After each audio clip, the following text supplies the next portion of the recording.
हम आचार्य भर्तृहरि कृत नीति शतकम का अध्ययन कर रहे थे, जिसके अंतर्गत अभी तक 75 श्लोकों का अध्ययन कर चुके हैं। जिसके ये संपूर्ण रूप से देखें तो उसमें हम लोगों ने मूर्ख पद्धति, विद्वत पद्धति, मानसौर्य पद्धति, अर्थ पद्धति, दुर्जन पद्धति यानी कि इनसे संबंधित श्लोकों का अध्ययन किया। और अब हम सज्जन पद्धति का अध्ययन कर रहे थे, जिसके कतिपय श्लोकों का अध्ययन हम पूर्व में भी कर चुके हैं। अब आगे के श्लोकों का अध्ययन करते हैं। तो 76वां श्लोक देखो। तृष्णाम छिंदी भज क्षमा मदम जहि पापे रतिम मा कृथा सत्यम ब्रूह्यनुयाहि सद्दु पदवीं सेवस्व विद्वत् जनम मान्यान मानया विदुषोप्यनुनयः प्रख्यापया प्रश्रयम् कीर्तिम पालय दुखिते कुरु दयामेतत् सताम लक्षणम। जैसे हम पूर्वी श्लोकों में भी सज्जनों के लक्षण देख रहे थे कि सज्जन किसे कहते हैं, यहाँ भी सज्जनों के कतिपय अन्य लक्षणों की बात बताई गई है। सज्जनों के लक्षण को प्रस्तुत करते हुए आचार्य भर्तृहरि कहते हैं कि तृष्णा हिंदी, तृष्णा माने लालच को, तृष्णा को छोड़ दो। क्षमा भज, क्षमा को,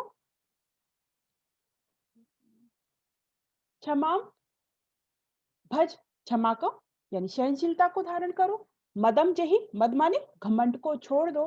पापे रतिम मा कृता, पाप में रति मत करो, पाप में प्रेम मत करो यानी पाप जो अब पाप युक्त कर्म है, निषिद्ध कर्म है, उनका आचरण मत करो। पापे रतिम मा कृता। सत्यम ब्रूही, सत्य बोलो। सत्यमेव जयते, हम जानते हैं। तो कहते हैं सर्वदा सत्य का भाषण करो, सत्य बोलो। अनुयाही साधु पदविम, साधु पदविम, साधु यानी सज्जन जो है उनके मार्ग का अनुसरण करो। जो अच्छे मार्ग है, जो सत मार्ग है, जो सन मार्ग है, जो नीति युक्त मार्ग है, उसका अनुसरण करो।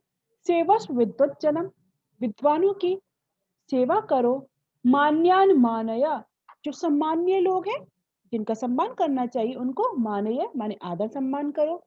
विदिशा अपि अनुनया, शत्रुओं के प्रति भी क्या करो, अनुनय माने उनके प्रति भी प्रसन्न रहो, उनको भी प्रसन्न करने की कोशिश करो। चलो उनके प्रति ऐसा ही नहीं कि आप दुष्टता का ही भाव रखो, शत्रुता का ही भाव रखो, उनके प्रति भी अनुनय यानी उन्हें भी प्रसन्न करो। प्रश्रयम प्रख्यापया माने विनम्रता को, प्रख्यापया माने प्रकट करो।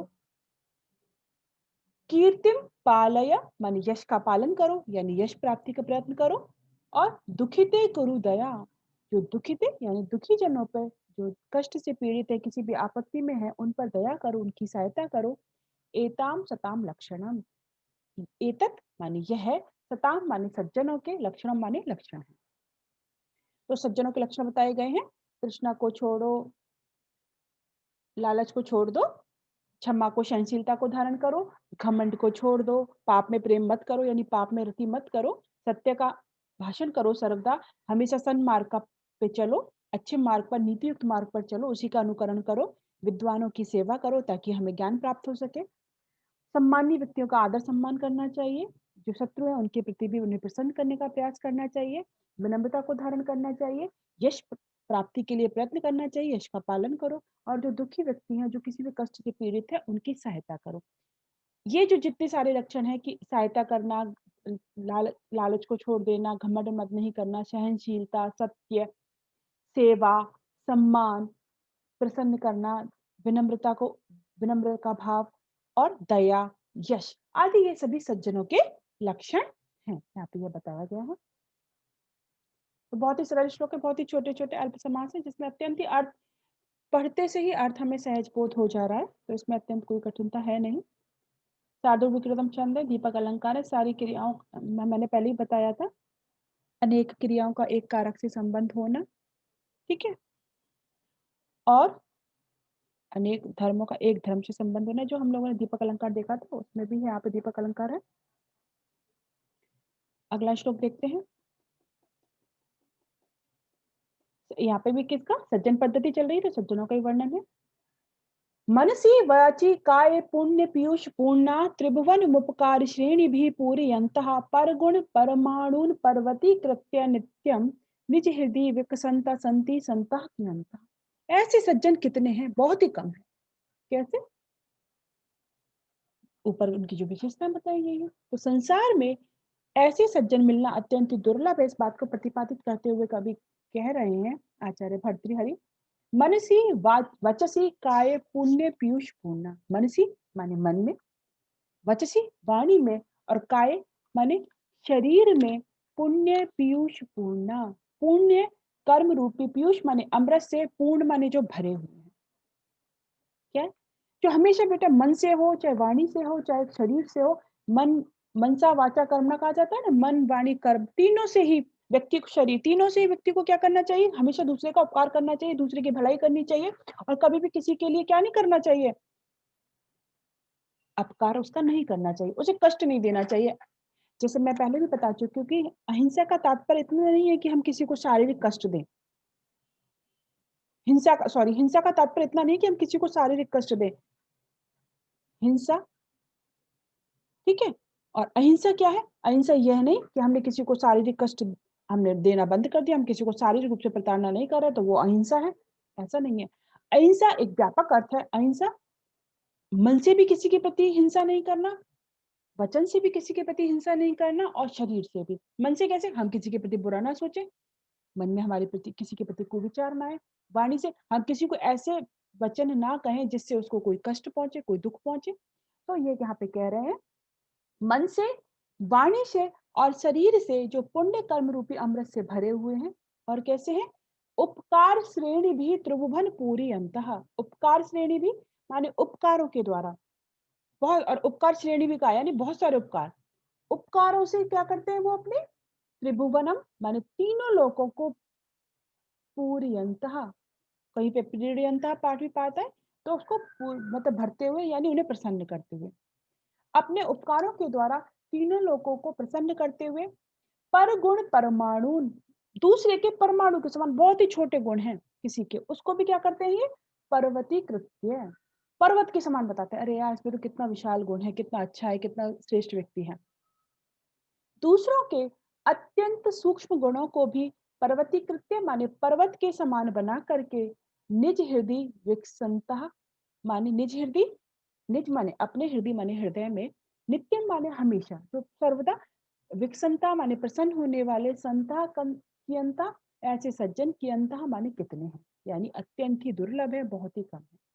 तो सज्जनों की विशेषता बताई गई है कौन सी? कि वो मन से, वाणी से और शरीर से पुण्य कर्म रूपी अमृत से भरे हुए होते हैं, अपने उपकारों के द्वारा तीनों लोगों को प्रसन्न करते हैं, और दूसरे के जो परमाणु के समान जो गुण होते हैं उनको भी पर्वत के समान विशाल उनका गुणगान करते रहते हैं।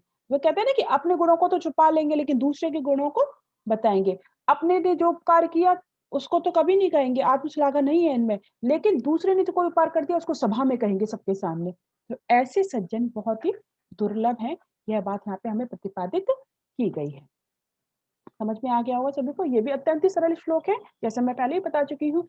भर्तृहरि का नीति शतकम अत्यंत ही सरल है, और इस श्लोक को मतलब जैसे और हम तो पहले से पढ़ते आ रहे हैं, पढ़ने मात्र से ही अर्थबोध हो जाता है। समझो यहाँ पे तो प्रसाद अलंकार, वो प्रसाद गुण हमें दिखाई देता है। प्रस्तुत श्लोक में मालिनी छंद है, 15 वर्ण वाला, नन्मय युतेयम मालिनी भोगी लोके, और देखो यहाँ पे पर गुण परमाणु पर्वती कृत्य पूरी लाइन में पापा की संति संतः, यहाँ पे हमें अनुप्रास अलंकार की सुंदर छटा भी देखने को मिल रही है। इस प्रकार से अब अगला श्लोक देखते हैं।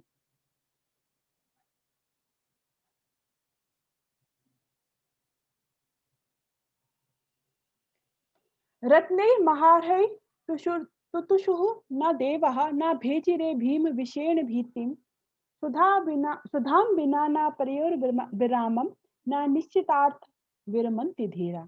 अब यहाँ से हम देखें तो धैर्य पद्धति, एक व्यक्ति जो होता है धैर्यशाली होता है, वो अपने पद से विचलित नहीं होता।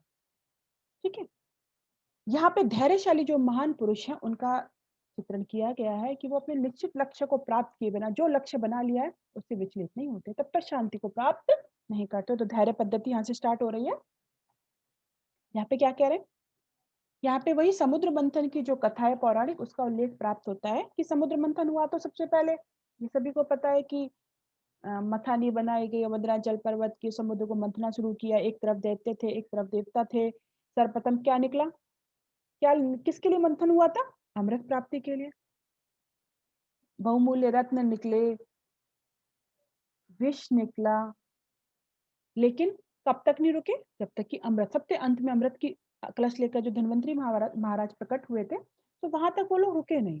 तो कहते हैं कि जब तक उन्हें अपने उस लक्ष्य की प्राप्ति, क्योंकि अमृत प्राप्ति के लिए समुद्र मंथन आरंभ हुआ था, तो जब तक अमृत की प्राप्ति नहीं हो गई, तब तक वो लोग अपने कार्य में लगे रहे। तो उस पौराणिक घटना को उदाहरण देते हुए यहाँ पे एक धैर्यशाली व्यक्ति का, महान पुरुष का चित्रण किया गया है। और यहाँ पे जैसा कि हम देखें कि ऊपर जो विशेष का सामान्य समर्थन होने पे हम लोग देखते हैं कि अर्थांतरन्यास अलंकार है ये। अब श्लोक के पदों का देखते हैं। रत्नई महारई तुतुषु न देवः, देवः माने देवता लोग, महा अर्हई, महान माने महान माने बहुत अधिक, अर्ह माने बहुमूल्य, जिनका मूल्य बहुत अधिक हो। बहुमूल्य रत्न ही माने रत्नों से भी ना तुतुषु माने संतुष्ट नहीं हुए। रत्न निकले, बहुत सारे रत्न निकले, उनसे भी वो लोग संतुष्ट नहीं हुए। ना भेजी रे भीम विषेण भीतिम, फिर भयानक विष निकला, भीम विषेण माने भयंकर विष से भी वो क्या हुए? भीतिम माने भय को, ना भेजी रे माने प्राप्त नहीं किया। भयंकर विष निकला, लेकिन उसका भी समाधान हुआ। भगवान शिव ने उसको अपने कंठ में धारण कर लिया, नीलकंठ कहलाए। सारी कथा आप लोगों को परिचित है ही। तो बहुमूल्य रत्न मिले, उससे भी संतुष्ट नहीं चाहते, तो वहीं पर रुक जाते। भाई रत्न आ गए बहुत सुंदर, लक्ष्मी जी वगैरह आ गए और सब बोले संतुष्ट हो जाते। भयंकर विष आया, उससे डर जाते, उससे भी वो डरे नहीं। सुधाम बिना बिना ना प्रिययु विरामम, सुधाम बिना यानी अमृत के बिना उन्होंने विरामम माने विश्राम को, ना प्रिययु माने प्राप्त नहीं किया। अमृत के बिना उन्होंने विश्राम को प्राप्त नहीं किया। तो यहाँ पे अंत में कह रहे हैं धीरा माने धैर्यशाली जो लोग हैं, निश्चितात निश्चितात निश्चित अर्थात, तो निश्चितार्थात माने निश्चित लक्ष्य से, जो लक्ष्य उन्होंने निर्धारित कर लिया है, जिसकी प्राप्ति के लिए वो प्रयत्नशील है, उससे ना विरमंती माने विराम नहीं लेते, रुकते नहीं। धैर्यशाली लोग अपने निश्चित लक्ष्य को पूरा किए बिना रुकते नहीं है। तो यहाँ पे धैर्यशाली जो मनुष्य है, उनके स्वभाव का चित्रण किया गया है। और यहाँ बताया गया है कि किस प्रकार से, तो हमें पूरी पौराणिक जो घटना है, जो समुद्र मंथन की, आप उसका उल्लेख कर सकते हैं।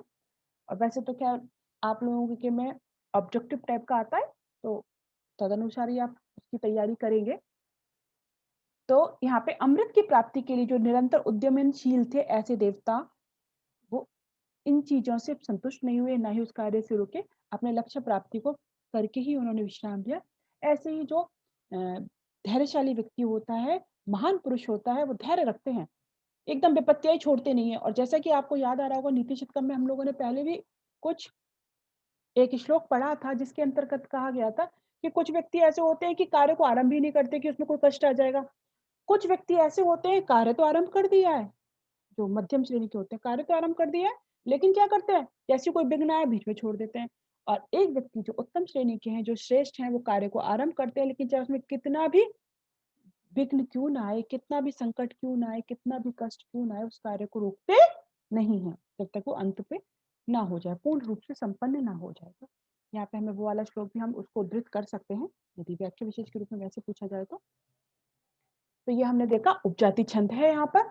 और जैसा कि मैंने अभी पहले ही बताया, सूक्ति है, यहाँ पे विशेष का सामान्य से समर्थन किया गया है, तो अर्थांतरन्यास अलंकार है। सामान्यन व विशेष सामान्यं व विशेषो वा तदन्येन समर्थ्यते यत्तु स्वार्थांतरन्यासः साधर्मेण तरेण वा। मैं कई बार बता चुकी हूँ। अगला श्लोक देखते हैं।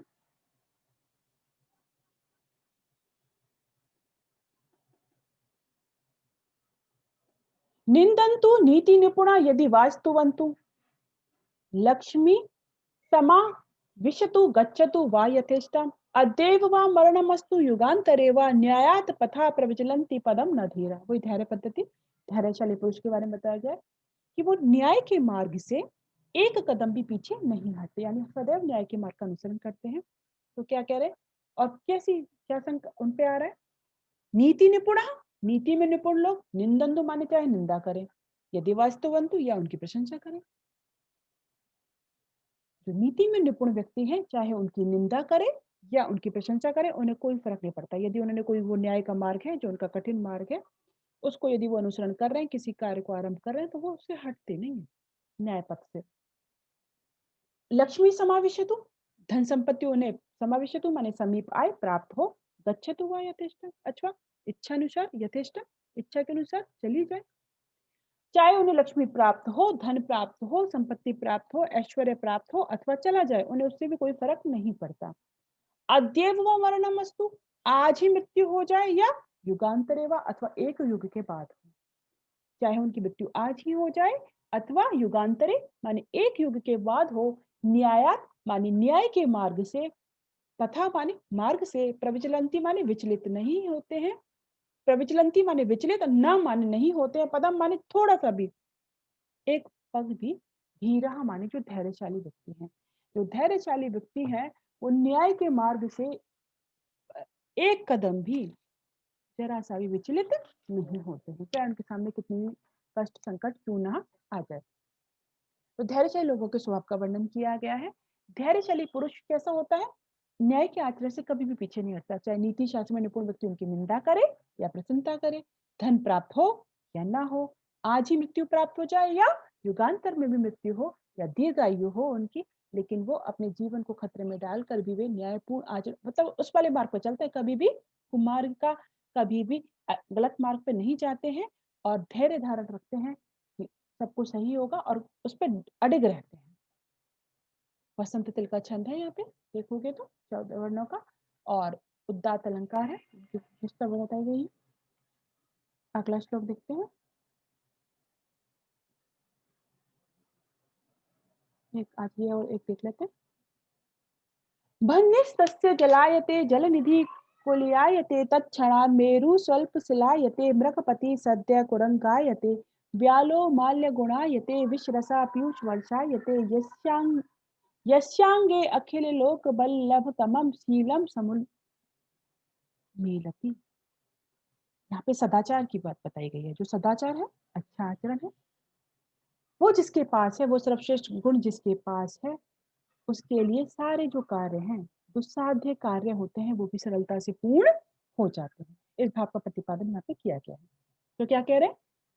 यस्य माने, नीचे पंक्ति में देखो, यस्यांगे, यस्य माने जिसके, अंगे माने अंग में, अखिल लोग बल्लभ तमम, अखिल माने संपूर्ण, लोक माने लोगों को, बल्लभतमम माने जो अत्यंत प्रिय लगने वाला है, शीलम माने सदाचार, समूल समुल मीलति माने शोभित होता है।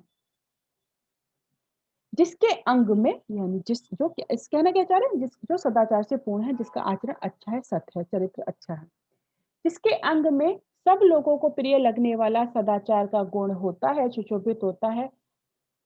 अब उसके आगे देखो क्या कहना चाह रहे हैं। भन्नि तस्य जलायते जलनिधि कुलयायते तत्क्षणात् मेरु स्वल्प स्लायते बृहस्पति सद्य कुरंगायते व्यालो माल्यगुणायते विश्व से पीयूष वर्षा यते। ये सारी चीजें बताई गई हैं। तो क्या होता है उसके सामने? बन्नी जलायते, बन्नी माने अग्नि, जलायते माने शीतल बन जाती है।